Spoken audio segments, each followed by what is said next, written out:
Hi, Peter, and welcome along to Procurement Central. It's great to see you and to have you for about 8 or 9 minutes chatting with me around contract management and legal aspects. So welcome, and maybe you could just introduce yourself and share a little bit about the book that you wrote on this subject, Contract Management, Core Business Competence. Why a core business competence? Absolutely. Yeah, Steve, thanks for the invitation.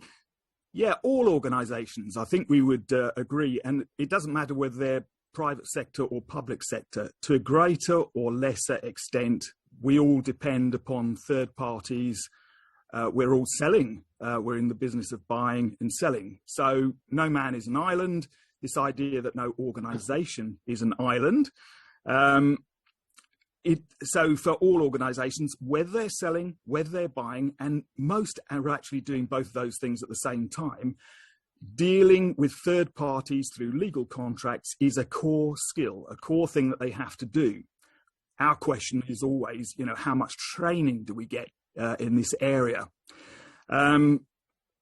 Looking back at my past, I've worked in various organisations, again, both public and private sector. But in my earlier years, and I'm not going to say which organisation because I don't think that's fair, but we often used to, as a procurement department, did all of the exciting stuff, all the sourcing stuff, all the strategic stuff. We'd get the contract ready, we'd sign it, and then we would throw it over the wall to what we used to call our technical officer. Yeah. And then we wouldn't hear from them again unless things went wrong. Now, as I look back, obviously I now wince when I think about that. Some of these technical officers were really brilliant at what they did. Many of them were project managers and project management trained, which is a good thing. But some of them would have struggled enormously and they just got through by the skin of their teeth. Now, that's obviously unacceptable. So coming back to your question, core business competence.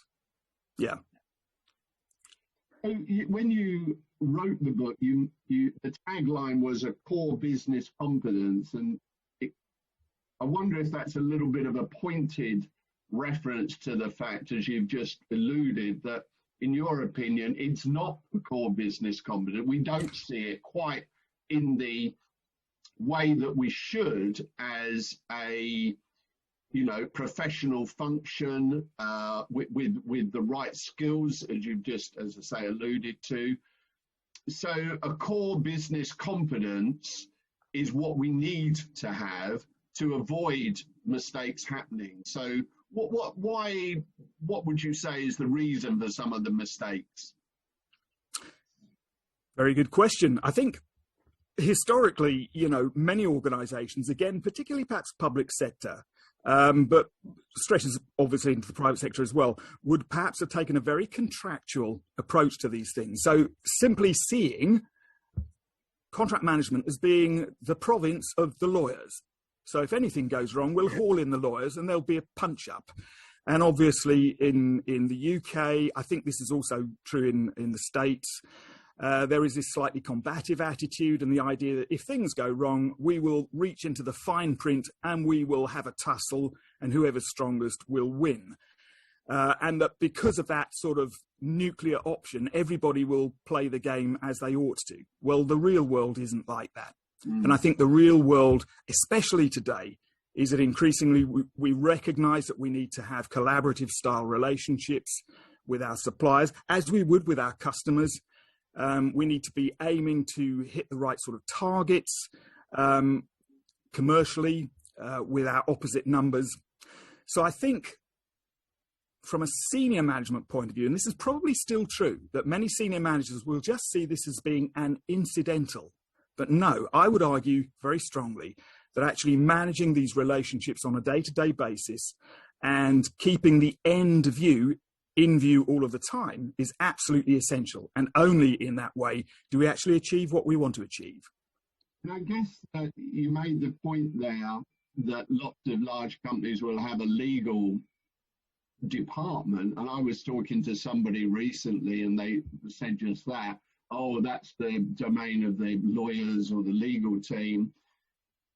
You would argue, I think, that by procurement knowing and having the knowledge and the expertise of legal aspects and contracts is essential, shall we say, even if it's to work in partnership with the legal team, to avoid thinking supplier relationship management, to avoid any litigation and any problems with the supplier. Would that be the case?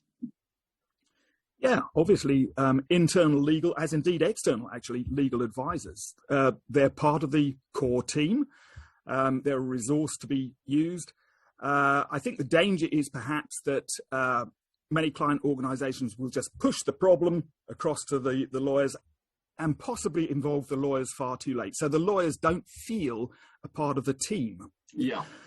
They've obviously got a lot of specialist advice and guidance that they can give, but I think it's more about, again, it's back to this idea of project management, seeing the legal resource as being part of the project team, bringing them in at the right time, setting clear expectations on both sides as to what is needed and when it is needed, and then obviously the lawyers will then take a step back from that, and we're then back to our core contract management skills, which means that we carry on as the commercial people managing the contract and only bring the legal resource back in if there's a distinct need for it, perhaps if there's an emerging problem.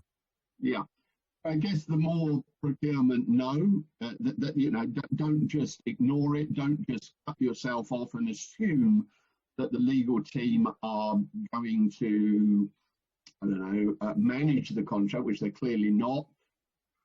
You've got to get, procurement teams have got to get involved, got to get savvy with the contractual terms, the clauses, and tell us a little bit about working with you over a couple of days on a course. You're running one this week, I know, and what can people expect when they work with you for a couple of days on contract management, core business competence? What are some of the, you've highlighted project management and process and some of the aspects, but what could people expect when they come along and work with Peter Sammons for a couple of days?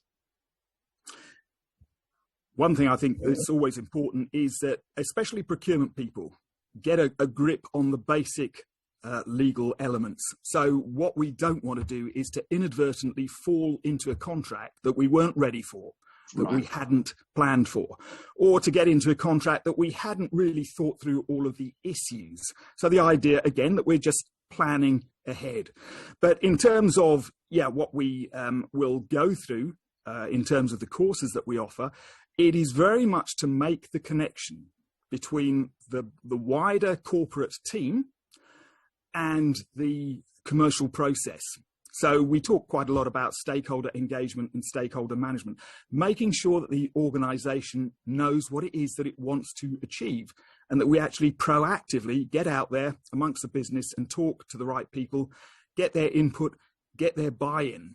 And once we've got that buy-in, hopefully that buy-in and that support continues throughout the contract relationship.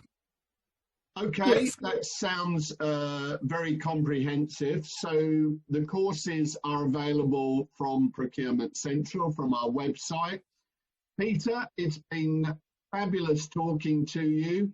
So I'm just going to wrap things up today, and thank you. And people can find you through Procurement Central.